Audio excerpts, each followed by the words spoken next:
So we have dedicated our lives to do this, just like Miles Guo, which our leader, the founder of the new federal state of China and the Chinese whistleblower movement since 2017. But this day happened. I have to take you back to March 15th. We consider that's one of the most shameful day in the history of the United States, particularly in your judicial system.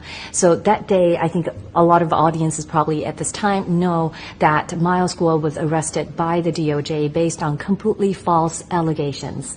And since then, he had been held basically in detention, and the prosecutor in the Southern District of New York actively argued against bail. So I wanted to ask you, when you hear about this events happening on March 15th, you were a prosecutor, as you said. You put criminals into jails, and you're making sure the justice is upheld. But what do you see here? Is there any oddity that you observed on that day? Well, it's certainly a two-tier justice system once again. And the two things that you're looking for as a prosecutor, someone that's supposed to be focusing on justice and whether justice is being served, is whether the person that's accused is a flight risk or a danger. And what you go from are someone's, previous criminal history. And to my knowledge, there is no, criminal history with respect to Miles Guo on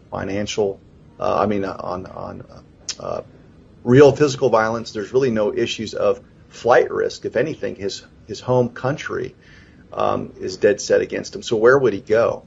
Mm-hmm. And so he's got every incentive to report and cooperate with authorities, which makes him a perfect candidate to have bail. The reason why someone like him is not getting pretrial conditions of release granted is because they need to put a muzzle on him. Mm-hmm. But those are the two things you're looking at. Flight risk, I don't see that here. And when you talk about a danger to society or to the community, usually we're looking at crimes of violence. Here we're looking at more of a white-collar accusation, but through a cursory view of Miles's involvement, it looks like he's been above board for the better part of a decade. And so this looks like a political hit job, and the way that you effectuate a goal politically is you try to lock someone up and throw away the key.